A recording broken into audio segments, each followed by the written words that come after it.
আজ আমি একটা গুরুত্বপূর্ণ ভিডিও নিয়ে আপনাদের সামনে এসেছি। কেন গুরুত্বপূর্ণ বললাম? কারণ এই যেগুলো প্রশ্ন আপনারা করেছেন, এ যাবৎ আমি সিএএ নিয়ে যে ভিডিওগুলো করেছি, তার বিভিন্ন ভিডিওর মধ্যে যে প্রশ্নগুলো আপনারা করেছেন, আমি সেই প্রশ্নগুলো নিয়ে আজকের এই ভিডিওটা করছি। সিএএ নিয়ে আপনাদের কিছু গুরুত্বপূর্ণ প্রশ্নের উত্তর দেওয়ার চেষ্টা করব। যদি উত্তরে আপনারা সন্তুষ্ট হন, তাহলে অবশ্যই ভিডিওটিকে লাইক দিয়ে শেয়ার করবেন, অন্যেরা যাতে জানতে পারে। কারণ বিভিন্ন লোকের প্রশ্নের উত্তর তো এটা, তাই সবার জানা দরকার। প্লিজ আপনারা একটু শেয়ার করে দেবেন। প্রথম প্রশ্ন, বাংলাদেশের ডকুমেন্ট নেই, আমি কি করতে পারি? তাহলে দেখুন, প্রথম 1 নাম্বার প্রশ্ন আছে, বাংলাদেশের ডকুমেন্টস নেই, আমি কি করব? দেখুন, বাংলাদেশের যেখানে বাড়ি ছিল তার একটা ভিডিও করে অথবা কোনো ডকুমেন্টসের ভিডিও করে আনলেও হবে। আপনি যদি ওখান থেকে এই ভিডিও করে নিয়ে আসেন, কাউকে দিয়ে পাঠাতে বলেন বাংলাদেশ থেকে, হয়ে যাবে। বাংলাদেশের ডকুমেন্টের সাথে ভারতীয় ডকুমেন্টসের নামের বানানে ভুল আছে। দ্বিতীয় প্রশ্ন, তাহলে নামের বানানে ভুল আছে, যেমন ধরুন বানানে ভুল থাকতে পারে, নামেও ভুল থাকতে পারে। যেমন চিত্তরঞ্জন সরকার বাংলাদেশে হয়তো ছিল, এখানে এসে চিত্ত সরকার হয়ে গেছে। এক্ষেত্রে আপনাকে একটি ফার্স্ট ক্লাস ম্যাজিস্ট্রেট দিয়ে এফিডেভিট করতে হবে। সেখানে চিত্তরঞ্জন সরকার এবং চিত্ত সরকার যে একই মানুষ, সেম ম্যান, এটা প্রমাণ করতে হবে। মনে রাখবেন, নটারি করলে কিন্তু হবে না, ফার্স্ট ক্লাস ম্যাজিস্ট্রেট দিয়ে করতে হবে। 3 নম্বর প্রশ্ন, সিএ আবেদন করলে কি আমার ডকুমেন্টস বাতিল হয়ে যাবে? আমি সরকারি চাকরি করি। দেখুন, কোনো ডকুমেন্টস বাতিল হবে না, তবে যে তারিখে আপনি ভারতে প্রবেশ করেছেন, এন্ট্রি করেছেন, অর্থাৎ সিএতে আবেদন করার সময় যে তারিখটা আপনি দেখাবেন, সেই তারিখের পরের থেকে কোনো ডকুমেন্টস আপনার বাতিল হবে না, এবং সরকারি চাকরি করলেও আপনার কোনো সমস্যা হবে না। 4 নম্বর প্রশ্ন, বাংলাদেশের ডকুমেন্টস আছে কিন্তু আমার নামে নেই, আমি কি করব? তাহলে দেখুন, বাংলাদেশের ডকুমেন্টস আছে কিন্তু আপনার নামে নেই, আপনি কি করবেন? বাংলাদেশের ডকুমেন্টস আপনার নামে না থাকলেও হবে। সেক্ষেত্রে আপনার বাবা অথবা ঠাকুরদাদার নামে যদি থাকে ডকুমেন্টস, সেই ডকুমেন্টসটা আপনি দেখাতে পারবেন। তবে আপনাকে প্রমাণ করতে হবে প্রপার লিঙ্কটা, আপনার বাবা এবং আপনার ঠাকুরদার সঙ্গে আপনার কি সম্পর্ক, সেটা কিন্তু আপনাকে প্রমাণ করতে হবে। 5 নম্বর প্রশ্ন, সিএ ফর্ম ফিল আপ কোথায় করব এবং ভেরিফিকেশন কোথায় হবে?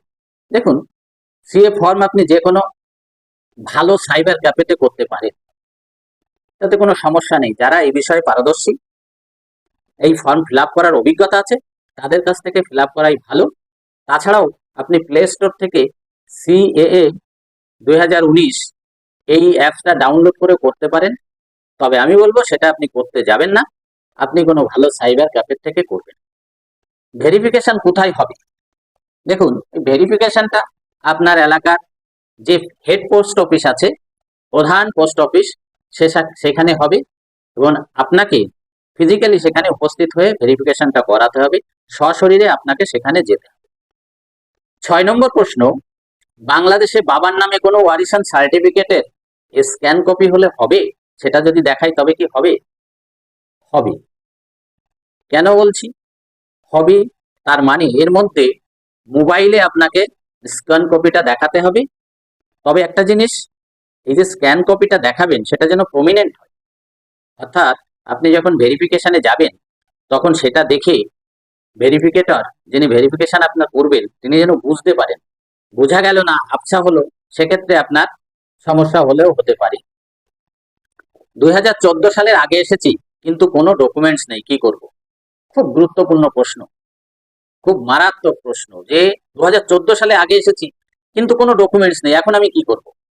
সেক্ষেত্রে আপনি যেখানে বাস করেন বা যদি কোনো ভাড়া বাড়িতে থাকেন, সেই বাড়ি, সেখানকার যে কোনো একজন ভারতীয় নাগরিককে দিয়ে যদি আপনি ফার্স্ট ক্লাস ম্যাজিস্ট্রেটের কাছে এফিডেভিট করিয়ে নিতে পারেন, ডিক্লারেশন করিয়ে নিতে পারেন যে আমি 2014 আগে এই ব্যক্তিকে দেখেছি, আমার এখানে বসবাস করে এবং আমি তাকে চিনি জানি, এই মর্মে যদি কোনো ভারতীয় নাগরিক ফার্স্ট ক্লাস ম্যাজিস্ট্রেটের সামনে বয়ান দেন, এফিডেভিট করে দেন, তাহলে হবে।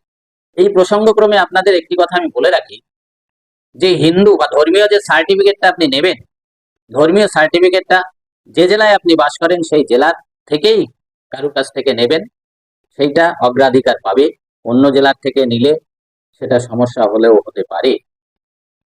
8 নম্বর প্রশ্ন, ফ্যামিলির একজন সিএ আবেদন করলে কি হবে নাকি সবার আবেদন করতে হবে? দেখুন, এই আবেদনটা আলাদা আলাদা করতে হবে। যারা ফ্যামিলির অ্যাডাল্ট 18 বছর পাস হয়ে গেছে তাদের এই আবেদনটা আলাদা আলাদা ভাবে করতে হবে, ইন্ডিভিজুয়ালি করতে হবে, কারণ এগুলো আধার কার্ড বা ভোটার কার্ডের মতো। তবে মাইনরদের ক্ষেত্রে করা লাগবে না, যারা 18 বছরের নিচেই বয়স তাদের করতে হবে না। বাংলাদেশে ডকুমেন্ট কি জেরক্স হবে? হ্যাঁ হবে, এই প্রশ্নের উত্তর আগেই বলা হয়ে গেছে। বাংলাদেশের ডকুমেন্টসের জেরক্স পাঠালে হবে, তবে সেটা কালার পিডিএফ করে পাঠানো ভালো। মোবাইলে হোয়াটসঅ্যাপে পাঠাতে হবে এবং বাংলাদেশের কোনো নাম্বার থেকে সেটা আসা লাগবে, এটা কিন্তু আপনাদের সতর্কভাবে আনতে হবে। এইবার আজকের দিনে সব থেকে বড় এবং কঠিন প্রশ্ন, যে আমি 2014 সালের পরে এসেছি, আমি কি করব? খুবই গুরুত্বপূর্ণ প্রশ্ন। দেখুন, এখনো পর্যন্ত সিএতে কোনো প্রভিশন নেই যে 14 সালের পরে আসলে সিএতে আপনি আবেদন করতে পারবেন। তবে যদি আপনি এদেশে পাসপোর্টে এসে থাকেন, কলকাতার FRR অফিসে যাবেন, ফরেনার রেজিস্টার্ড অফিস যেটা, সেখানে আপনারা যাবেন, যে নিজেই সেখানে স্যালেন্ডার করবেন যে আমি একদম ভারতে এসেছি, আমার পাসপোর্টটা এক্সপায়ার হয়ে গেছে, আমি ভিসা বাড়াতে চাই। সেটা আবেদন করলেও আবেদন করলে সেটা গ্রান্ট হলেও হতে পারে। তবে যাদের ভিসার মেয়াদ এখনো শেষ হয়নি, তারা যদি যে এই এলটিবি ভিসা, এটাকে এলটিবি ভিসা বলা হয়, লং টার্ম ভিসা, এই এলটিবি ভিসার জন্য আবেদন করেন যে আমি এইভাবে বাংলাদেশ থেকে ধর্মীয় উৎপীড়নের কারণে এইভাবে আমি এখানে এসেছি, আমি আর ফিরে যেতে চাই না, আমাকে ভিসার মেয়াদ বাড়ানো হোক, অর্থাৎ এলটিবি ভিসা দেওয়া হোক। সেক্ষেত্রে আপনাকে একটা প্রমাণ দিতে হবে যে বাংলাদেশে আপনি অত্যাচারিত হয়েছেন, সেখানে আপনার উপরে ধর্মীয় অত্যাচার হয়েছে, এরকম কিছু একটা প্রমাণ যদি দেন, তাহলে আপনি লং টার্ম ভিসা পেতে পারেন। তবে শুধুমাত্র হিন্দুরাই এই লং টার্ম ভিসাটা পেতে পারেন বাংলাদেশের ক্ষেত্রে। এটা ভারত সরকার হিন্দুদের জন্য একটু ছাড় দিয়েছে, এইটুকু বলতে পারি। তাছাড়া আপনারা ওখানে যোগাযোগ করে রাখেন, যাদের এখনো ভিসার মেয়াদ শেষ হয়নি তারা যোগাযোগ করলে কোনো ক্ষতি হবে না, সুতরাং আপনারা যেতে পারেন। আজ এই প্রশ্নগুলোর উত্তর আমি দিলাম। যদি আপনাদের ভালো লাগে অবশ্যই শেয়ার করবেন এবং অন্যকে জানার সুযোগ দেবেন, লাইক করবেন। ভালো থাকুন, সুস্থ থাকুন, ধন্যবাদ সবাইকে।